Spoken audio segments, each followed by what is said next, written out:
something that everybody needs, not only women, but somewhere I think we women kind of fidget and think about it. And I'm just going to kind of speak about some of the aspects that you need to keep in mind in terms of ensuring that when you walk in, either to the inside the office, inside a meeting room, and today also in the virtual setup, your presence is felt. One is your unique value. So what is that uniqueness? The unique value first stems from your mind. So you have to nail your mindset first. Do not go into meetings doubting your own value. So you have to be absolutely clear as to why you got invited to a particular meeting. Don't think, oh, why should I be there? Oh, they've just invited, let me just walk in. No. There is a meeting, you know the agenda. What is the value that you will bring to the table because of this? Be very, very clear about that and ensure that you prepare for it. You walk in with some preparation. So that preparation also should be calendarized. The minute you know that there is a particular meeting, ensure that you have a half an hour either before the meeting or the previous day to do that preparation, because you cannot sit in a meeting quiet. If you have been invited to something, you have to speak something, you have to bring in your point of view. Only then your presence is going to be fair. The next thing that is very important is self-awareness. And this self-awareness stems a lot from your body language. So how are you sitting? What is, how are you moving your hands?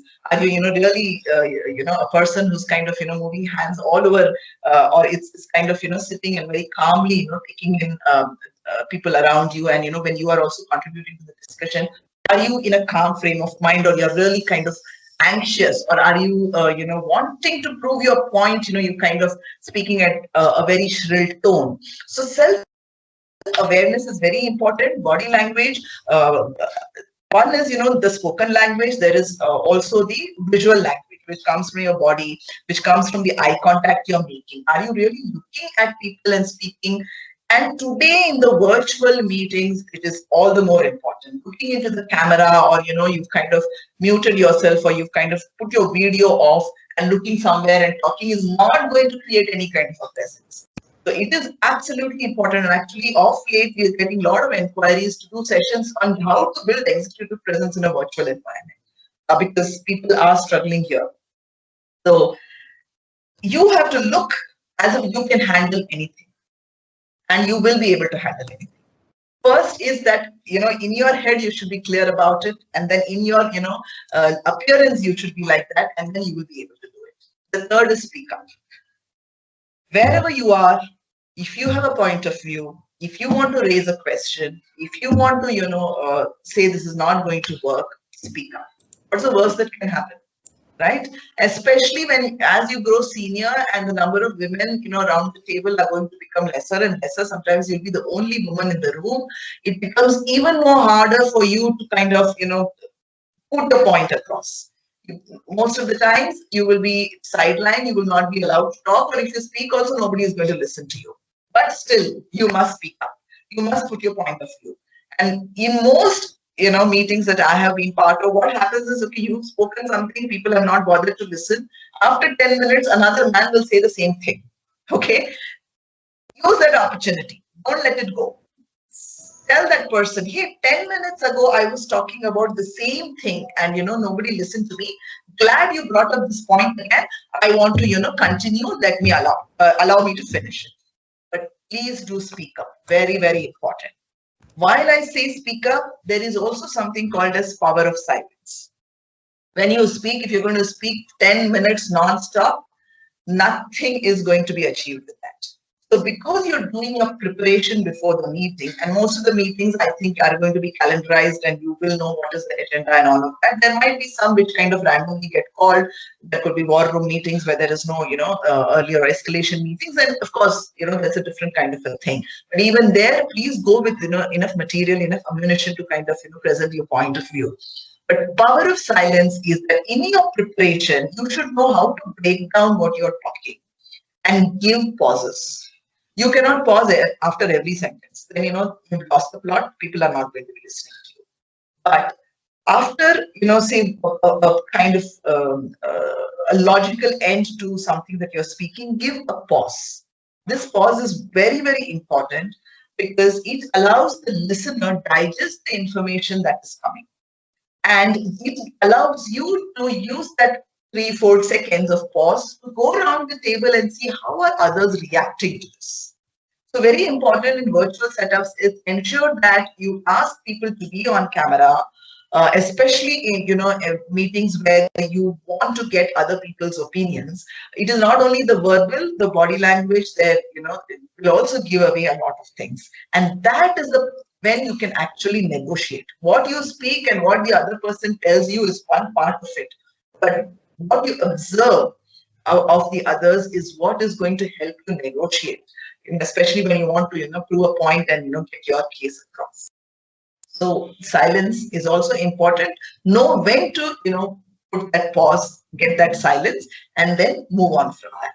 Of course, we spoke about engaging with the audience, which we know is about eye contact, which is also about ensuring that you call out people by their names.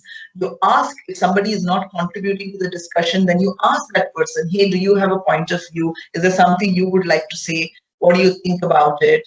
Or, if someone has asked a question, then, if you have responded, go back and say, hey, I hope I was able to clarify. Is there anything more that you wanted to hear? These are things which will engage the audience. The audience will know that you really committed to having them on board around you. And it's not that, okay, fine, it's just tick in the box. All right. And these are the kind of people who finally emerge as leaders. Everybody can sit at the table and speak, but whose point of view is revered, whose point of view is like most of the times you don't have 100% of the people around the table accepting of the decision that has got taken. But when the decision gets taken in such a way that you have heard everybody and you also told them in terms of why a particular point of view has not been taken into consideration, because you've painted the bigger picture. Despite the decision not being what that other person spoke about, the person will still believe in you and kind of commit to taking or going along with you. So engaging with the audience is very important. And while I'm talking of this from the perspective of you being in the leadership role, you can flip it around also, and you can see you may not be the person who's driving the meeting, but you are also part of another meeting. These are the kind of leaders that you would wish to be part of. So there is both. There is feedback. There is also reception of feedback. Both ways has to be taken care of. The other thing is ensure that you employ some kind of humor and wit when you speak. That is also extremely important. But it is important to diffuse any tensions that are building up. If it is a really heated debate or something that have multiple perspectives around the table. But it is also very, very important trait of a good speaker to bring in humor at the right time and the right level of humor. And it is a skill that can be built, just like public speaking and all of that. But this is something that you need to work on. And finally, most important is dress the part. Now, what do I mean by that? Wear what makes you feel good. Please keep that in mind. And now let me narrate the story. So when I was in this organization, a global organization, I will name it also, Capgemini, I was chosen as one of the 11 global women leaders to go to Paris. There's a Capgemini University there to attend a 4-day leadership development program for women leaders. And they had said the dress code is Western formals. For those of you who know me, I always am in saris. I sometimes wear salwar like I'm wearing today, but I'm always otherwise in saris. Western formals is something I've never ever worn because I don't feel comfortable wearing it, and I don't even believe that one needs to wear them, right? So I went ahead and told them that I'm not going to wear this. And in my mind, I was very clear that I'm not going to be comfortable in that. If I, because they have mandated it, I go buy, 4 pairs of Western formal suits and, land up there and wear that. I thought I'm going to mess up the program because I'm not going to feel comfortable in this attire.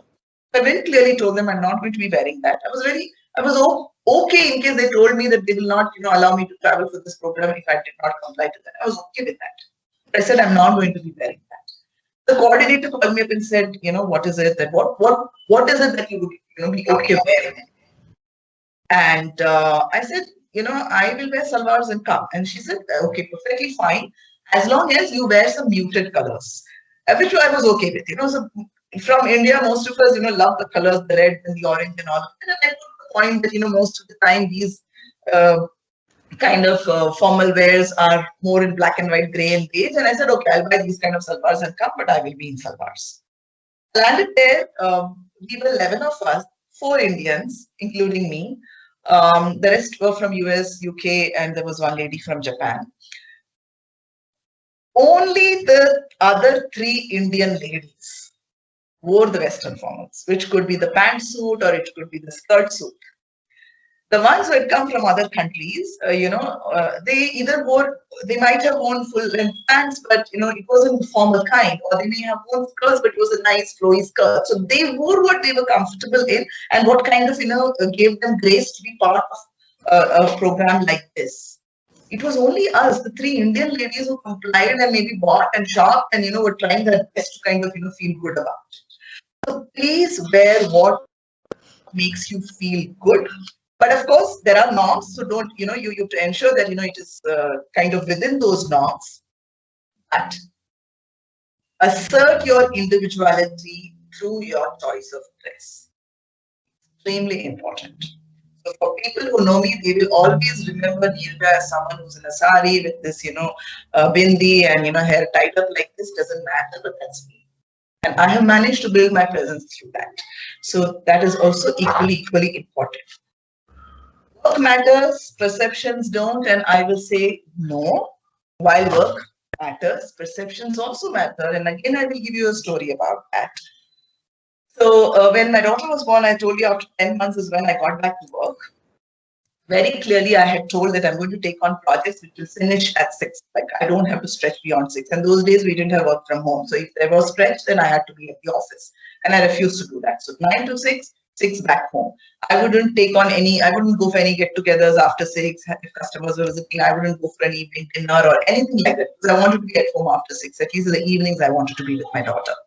I didn't go for any off-sites and all of that till a particular, time. She was 3.5, and then I, decided to take one overseas trip for a couple of weeks, like Sheenam said. So my daughter is 18 and talking about 17 years ago. The business unit that I was working in, the head of the business unit, he moved on because I've grown the organization. He grew and then he moved on to another organization. He was an MD there, and now he's starting something of his own. He had put out a launch party types when he decided to start on his own, and he had invited some people. I was not invited, and many of the people from our circle were not invited. So some of us actually happened to meet with him, we are very good friends. So we met with him last year for a dinner, and people started asking about what he's doing, and they all have heard about this launch party despite the fact that we didn't get invited. So we were asking him, how did it go? And somebody said, so what was the criteria for inviting certain people? So he was saying, yeah, the people who network, the people who know the who's who, because it's a new startup. So I want to kind of ensure, people, those kinds of people are there.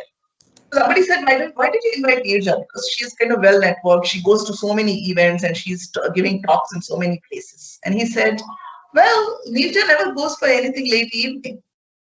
So where is that coming from?